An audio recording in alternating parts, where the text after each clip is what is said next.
Ladies and gentlemen, good morning. I'm Tank StarCraft here with a Zerg vs. Terran replay analysis. This is actually going to be a follow-up to the tutorial I did yesterday, which was on an aggressive Muta into Ling Baneling style. And basically what we did in the last tutorial was opened right with Mutas, right? Getting the Spire as early as 3 minutes, so that you can pressure with the Mutas as early as about 6 minutes, and then transition into... I'm just going to pause real quick. Transition into Ling Baneling, 1-1 Ling Baneling with the speed. In this game, though, we're going to open with a little bit more all-in of a build. We're going to open with a Roach-Ravager timing nice and early. But we're going to transition this time into that aggressive Muta style. So we're not going to open with the Mutas, but that is still our mid and late game plan. So this opening is still going to be a hatch first. It's actually going to be very similar, really, to any ZvT build. But especially to the build that we did yesterday, which is 17 hatch, and then we'll see the gas on 18, pool right after. On 17, boom. Drones up to 19, and at 19 we'll get that Overlord started, and probably just wait. I talked about this last time. I usually wait here, don't build that extra drone, just because it's nice to get at least 6 Lings out to deal with any Reaper shenanigans. So yeah, everything's looking good, and now this is where the build starts to deviate from standard macro, getting the second gas here very early, still continuing to mine gas out of this first one. So this is what's telling you it's going to be a Ravager attack. That's why we're getting this second gas, and should even see the Roach Warren, probably about 30 supply. So I would love to deny the scouting, if I can, of the second gas. And, oh, almost got us around there. That would have been beautiful. But, Lings should be down there. Don't lose a drone. Oh, that was too close for comfort. Ah, actually killed that Reaper, so that was great. Throughout all of this, though, the big thing is just filling that second gas, getting speed started, and getting the Roach Warren and some Overlords. Should not be losing any drones to this light Reaper play. So here we're just basically waiting. We're going to get about 10 roaches, between 8 and 10 roaches. This is a little small note, but the first roaches that you build can be built everywhere, like at the main and at the natural. But the last couple roaches you build should be built at your natural, because they will arrive at your opponent's expansion earlier. Right? If you build those last roaches in the main, they gotta run all the way, and it takes longer. So we're getting up to the roach count we want. There's 9. We should be hotkeying all these. Yes, 10 roaches in control group 2. Perfect. And the last ones were even built at the natural. Overlord coming is going to be Lings behind this. Yep. Lings, Lings, Lings. No rush to build the Ravagers. You build those last, like right outside the base. And, oh, these Lings are a little early. Just in case, I'm going to turn this volume down. 1 sec, sorry. Okay. And he actually makes a little mistake here, loses these Hellions, which is great. Now, in choosing the roaches, I'm just going to want to choose the ones that have the lowest HP, right? Because once I morph them into Ravagers, they gain full HP. So that makes sense. Behind this, I built that big round of Lings. I am going to morph the Ravagers at the front now at about 420. And then right behind this, though, I'm going to start droning. So I have this clear time where no matter how well this attack goes, no matter what's going on, I'm transitioning behind it no matter what.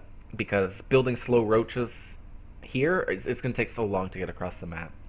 And his Banshees, which he's chosen to go, just get stronger and stronger the more there are. So this time, like this attack here has a real window on it where it can do damage. Unfortunately, he had a bit of a mistake. That's why he lost those Hellions. So that sucks. I mean, even in the game, I would prefer he hadn't made that mistake. But this fight is all about doing as much damage as we can. I know I'm transitioning behind it, drones, drones, drones, and I'm just going to break in and kill as many workers basically as possible. Oh, try not to kill my own roach. But lots of drones dying, this is good. Yep, want to be casting it on that depot. Where's that Overlord? I have this Overlord. If I were a little more on top of things, I probably would have brought it to here, and then I would have had high ground vision with the Overlord. I mean, of course I have the high ground vision when units are up here, but it just helps to be able to cast these spells, these corrosive biles a bit earlier. But still, this is going really well. Tons of damage already been done. He's forced back with these Banshees, so I don't have to build spores right away. A lot of players make that mistake. They see the Banshees while they're attacking, and right away they build a bunch of spores. But these Banshees, not only do they have to clean this up, but they have to move all the way across the map. So I'm not going to be building spores until these roaches are dead. A little bit of a move command mistake there. I think what I did was when my units were selected, I had clicked over to here, and it was walled here. So my units just move this way. So you want to be careful when anytime you're clicking at the top of a ramp and it's walled, you want to click on the inside, like this area. Sorry, not on the inside of his base, but like between his two depots, for example. But we're going to go in, we're going to try to do damage to his workers. Actually, this would be a nice target. I hope I focus that down. Oh. Oh. I think that actually had 1 second. That's so unfortunate for him, but I will not complain.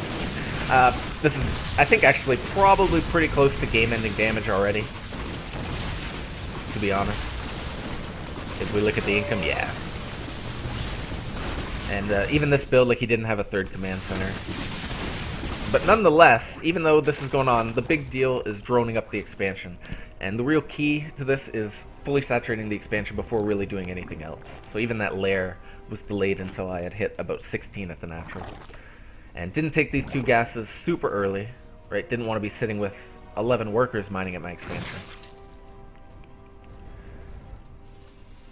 And I think he's finally stabilized. Now I'm building the spores, which will probably be 2 per base.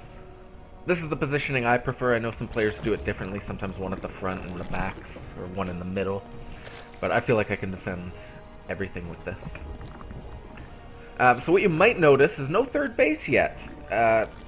Just saturating the 2 base completely, and going for the spire. Not going to try to get a third base before the lair tech.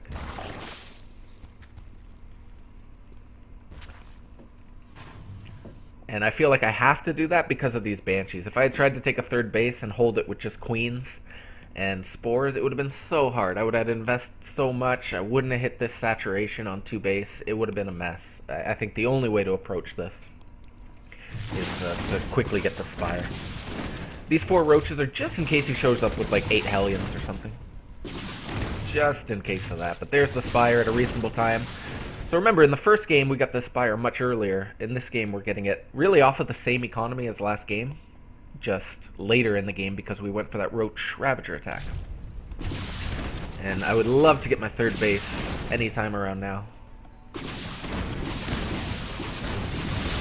These roaches, yeah, actually going to try to push out with them. I realize I'm safe from anything on the ground. He doesn't have anything, and I'm actually just trying to fake him into not attacking me with these banshees. And it works.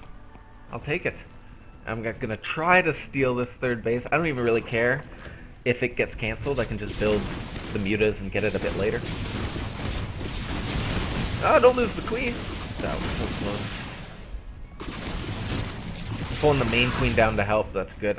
If I could be a little critical of my own play, I would say 2 things. One, I should have got the Overseer right away when the lair was done. Maybe even a second one to like scout into his main and just see what's up. But probably more importantly, just kept queens building at my expansion. At least got up to like 4. Just because I knew he was going banshees, and it would have helped me deal with that a bit easier. Maybe could have got my third even earlier.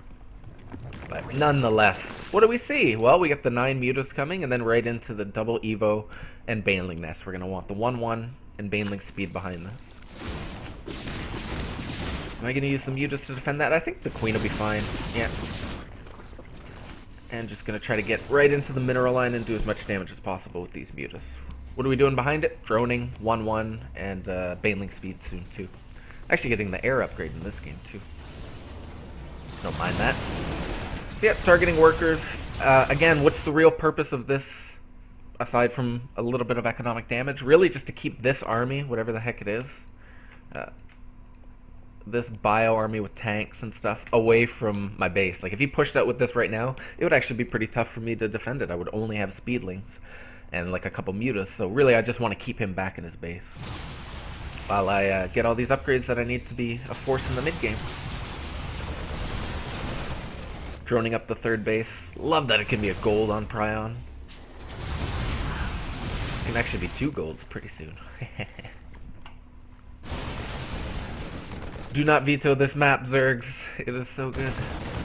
So here, droning. I feel safe to do it. If I really needed to, I could build lings. Baneling speed's actually a bit late in this game.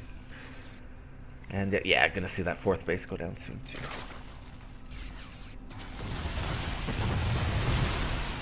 And really, if we've hit our income count, which is about 60, yeah, we should be moving into Ling production soon. Lings and Banelings, just to stay safe in the mid-game. Yep, 20 Lings. And just off of these 4 gas, haven't even taken the 6 gas yet. Just now taking them.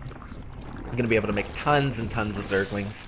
And that's the real key. Are we actually on 5 hatchery? Yes. So earlier took this macro hatch as we hit 3 base saturation. And off of 5 hatcheries here, there's nothing 2 base Terran can do. Like, he could make units all day and he'll never kill me. Like, he just has to have a 3rd base, has to have like upwards of 7, 8 barracks to keep up. So here's the big mid-game production that we love. And in this game, playing it a little more macro. That was, we'll go back just a second. Playing it a little bit more macro, going right into the 2-2, the infestation pit, and actually not building any more mutas. Okay, so yeah, this attack it's just going to be an A-move situation. Like, the army's just too big with the 1-1 and the Ling Baneling and the speed. So just an A-move. If I were a little bit better with the micro there, maybe could have, like, you know, gone after his Marines a bit more with the Banelings and not connected the Banelings into the tanks and the Marauders as much, but really it didn't matter too much in this fight. Because just so much stuff. Behind this should be seeing a couple Corruptors, I don't mind that. We see a fair amount of Liberators from the opponent wanting to maintain air supremacy. That was strangely worded, but as Zerg, we want to maintain air supremacy. So that when we have our Ultralisks and stuff later, and our huge Ling Baneling army later, we're not getting annihilated from the air. Death from above is a very real thing in Legacy of the Void ZvT. Liberators, Banshees, stuff like that. Drops. So I like this, actually. Having, we're on 8 gas anyway, so having 7, 8 Corruptors out, I think that's a good idea. There's the hive. So here, again, like, not building tons of drones, slowly just adding up to the count that we really want, which is the 70 plus, so that we can saturate at least, you know, 8 gas, probably even 10 eventually with this base. But largely just building units and upgrades here. Wow, I really want to maintain air supremacy this game. But I have the gas, so it's fine. If I were gas starved, I wouldn't build this many Corruptors. Lots of Lings. See, like, even with the hive finishing, still building Lings. Do not want to get caught with a small army in the mid-game. Slowly adding these upgrades, 3-3, Adrenal Glands, Ultralisk Cavern.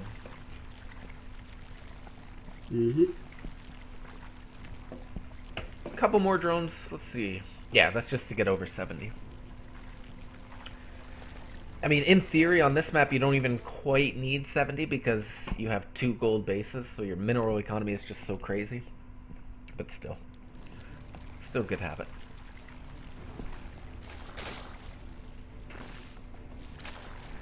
And essentially maxed out here, probably going to go for a bust and remax with Ultralisks behind it.